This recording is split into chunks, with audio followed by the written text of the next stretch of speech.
अस्सलाम वालेकुम viewers, computer architecture and assembly language programming का आज हमारा लेक्चर है जिसमें हम डिस्कस करेंगे मल्टीप्लिकेशन और मल्टीप्लिकेशन का एल्गोरिदम क्या है असेंबली लैंग्वेज में, और एक्सटेंडेड शिफ्टिंग पढ़ेंगे कि किस तरह से हम 17 बिट का डाटा को स्टोर कर सकते हैं।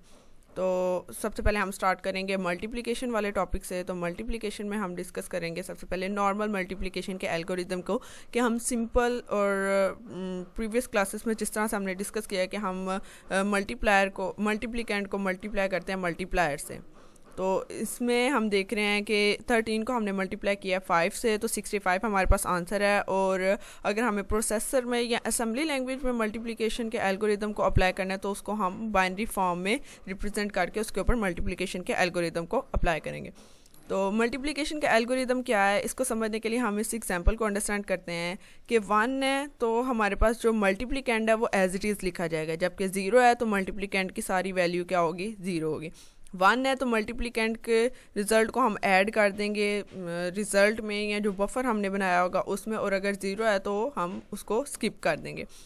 इसमें हमारे पास एल्गोरिदम ये है कि हम कैरी बिट को चेक करते हैं कि अगर कैरी बिट मींस इस बिट को चेक करते हैं, अगर ये बिट 1 है तो हम कह देंगे कि इसके ऊपर हमें मल्टीप्लिकेंट को ऐड करना है बफर में, जबकि अगर ये 0 हो जाती है तो हमें ऐड नहीं करना।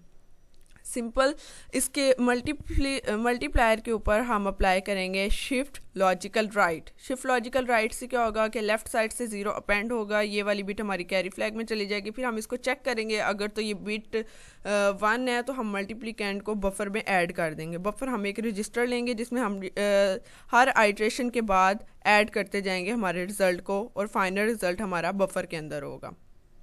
नेक्स्ट हमारे पास है कि इसके ऊपर हमने शिफ्ट लॉजिकल राइट अप्लाई कर दी है, तो हमारे पास ये बिट आती जाएगी और हम इसको ऐड करते रहेंगे। लेकिन ये जो 0 x वाला एल्गोरिदम है, इसको हम किस तरह से अप्लाई करेंगे, तो इसके लिए हम मल्टीप्लिकेंट के ऊपर शिफ्ट लॉजिकल लेफ़्ट अप्लाई करेंगे।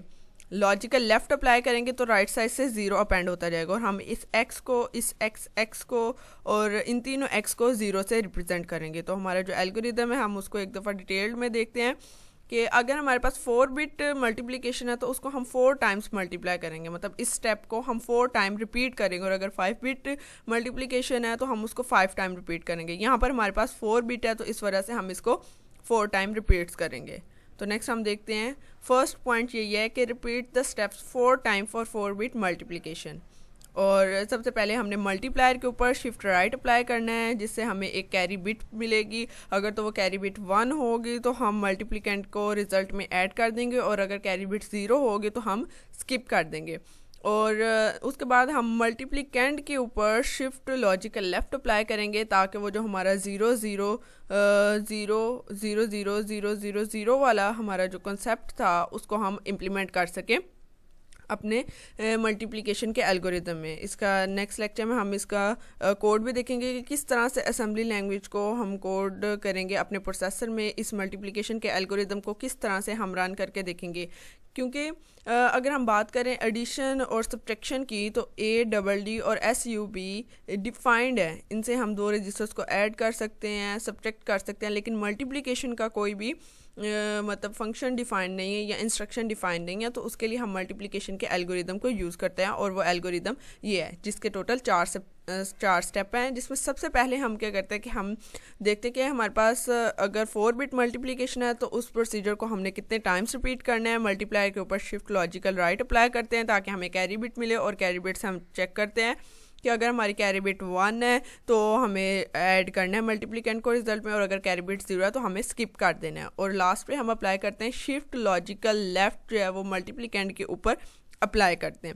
नेक्स्ट हमारे पास आ जाता है, एक इशू आता है कि जब हम 40,000 को मल्टीप्लाई करते हैं 2 से तो हमारे पास आंसर 80,000 आता है। अपने प्रीवियस लेक्चर में मैंने डिस्कस किया था कि जब हम शिफ्ट लॉजिकल लेफ़्ट अप्लाई करते हैं तो जो वैल्यू है वो डबल हो जाती है। इसी तरह हम यहाँ पर भी शिफ्ट लॉजिकल लेफ़्ट अप्लाई करेंगे, राइट साइड से 0 को अपेंड करेंगे। जब हम इसकी बाइनरी में 40,000 की बाइनरी में शिफ्ट लॉजिकल लेफ़्ट अप्लाई करेंगे तो इसकी जो ये वाली बिट होगी ये कैरी बिट में मूव कर जाएगी। तो जो हमारे पास आंसर आएगा वो 0 0 1 1 1 0 0 0 1 और फर्दर आगे ज़ीरोज़। तो इस कैरी बिट की वजह से जो हमारा आंसर आएगा वो 14464 आएगा और 0x3880 आएगा, जो कि इनकरेक्ट है, जबकि हमें आंसर चाहिए था 80,000 जिसकी बाइनरी ये थी और जिसकी हेक्साडेसिमल फॉर्म ये थी। तो जब हम मल्टीप्लाई करते हैं 2 को 40,000 को 2 से या इसके ऊपर शिफ्ट लॉजिकल लेफ़्ट अप्लाई करते हैं तो हमारी जो वैल्यू है वो आंसर है वो इनकरेक्ट आ जाता है। और वो इनकरेक्ट क्यों आता है? 17th बिट की वजह से, क्योंकि जो हमारी 17th बिट तो होती है वो कैरी फ्लैग में मूव कर जाती है। तो इस इशू को रिजॉल्व करने के लिए इस इशू का जो सोल्यूशन है वो हमारे पास है एक्सटेंडेड शिफ्ट, क्योंकि जो 40,000 है उसकी बाइनरी 16 बिट है और जब हम इसके ऊपर शिफ्ट लेफ़्ट अप्लाई करते हैं तो आंसर हमारे पास 17 बिट आता है। और जब अगर हम 17th बिट को डिस्कार्ड कर देते हैं, कैरी फ्लैग में रख देते हैं, तो हमारे पास आंसर इनकरेक्ट आ जाता है। तो एक्सटेंडेड शिफ्ट में हम क्या करते हैं कि शिफ्ट लॉजिकल लेफ़्ट को हम पहले ऐसे ही अप्लाई करते हैं और उसके बाद रोटेट कैरी लेफ़्ट को अप्लाई कर देते हैं। एक्सटेंडेड शिफ्ट में हम 16 बिट के 2 ब्लॉक्स बनाते हैं और जिसमें हम 17 बिट के डाटा को स्टोर कर देते हैं। जब हम शिफ्ट लेफ़्ट अप्लाई करते हैं तो हमारी ये लास्ट वाली बिट जो होती है वो कैरी फ्लैग में आ जाती है और रोटेट कैरी लेफ़्ट की हेल्प से हम जो कैरी है उसको रोटेट करके 17 बिट को दूसरे 16 बिट के ब्लॉक में ले जाते हैं। तो इस तरह से एक्सटेंडेड शिफ्टिंग से हमें फ़ायदा ये है कि हम अपनी 16 बिट से अबव हमारा जो डाटा है उसको हम स्टोर कर सकते हैं 16 बिट और 16 बिट के 2 ब्लॉक्स बना के। और ये दोनों ब्लॉक्स हमारे एडजेसेंट होने चाहिए। ये दोनों ब्लॉक्स ये नहीं होना चाहिए कि एक 16 बिट का ब्लॉक मेमोरी में एक तरफ है और दूसरे 16 बिट का ब्लॉक मेमोरी की दूसरी तरफ है, तो ये गलत हो जाएगा। जो हमारे 16 बिट के दोनों ब्लॉक्स हैं वो एक साथ होने चाहिए।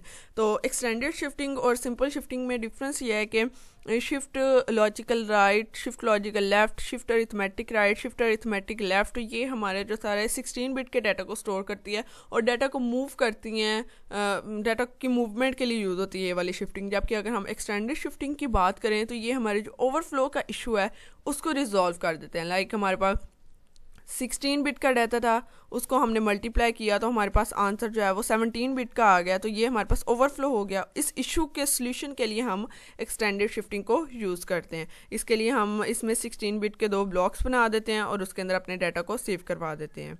तो ये था हमारा आज का लेक्चर जिसमें हमने देखा है मल्टीप्लिकेशन के एल्गोरिदम को कि बेसिकली किस तरह से हम मल्टीप्लिकेशन परफॉर्म करते हैं असेंबली लैंग्वेज में, क्योंकि ये डिफाइंड इंस्ट्रक्शन नहीं है तो इसके लिए हम प्रॉपर एक एल्गोरिदम यूज़ करते हैं और किस तरह से शिफ्टिंग की इंस्ट्रक्शंस को यूज़ करते हुए हम उस एल्गोरिदम को रन करते हैं। और उसके बाद हमने देखा कि इसमें एक हमारे पास इशू आ जाता है कि अगर हमारा 16 बिट का डाटा है उसके ऊपर हम शिफ्ट लेफ़्ट अप्लाई करते हैं तो हमारे पास आंसर 17 बिट आता है, जबकि जो 17th बिट होती है वो कैरी फ्लैग में चली जाती है और हमारा आंसर गलत हो जाता है। जबकि अगर हम एक्सटेंडेड शिफ्टिंग को यूज़ करें तो इससे हमारे पास 16 बिट और 16 बिट के 2 ब्लॉक्स आ जाते हैं जिनमें हम अपने 17 बिट के डाटा को इजीली रख सकते हैं। शिफ्टिंग और एक्सटेंडेड शिफ्टिंग में एक डिफरेंस ये भी है कि शिफ्टिंग इंस्ट्रक्शंस में हम अपनी चारों की चारों इंस्ट्रक्शंस को यूज़ कर सकते हैं। शिफ्टिंग के इंस्ट्रक्शन को shift logical left, shift logical right, shift arithmetic left और शिफ्ट अरिथमेटिक राइट को। जबकि अगर हम एक्सटेंडेड शिफ्टिंग की बात करें तो उसमें हम सिर्फ 2 इंस्ट्रक्शंस को यूज़ करते हैं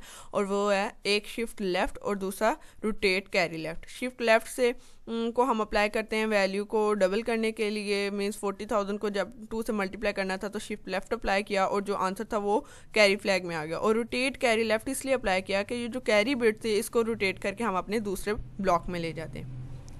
तो ये था हमारा आज का lecture. Thank you very much. If you understand please like, share and subscribe my channel and also press the bell icon. अल्लाह हाफिज़।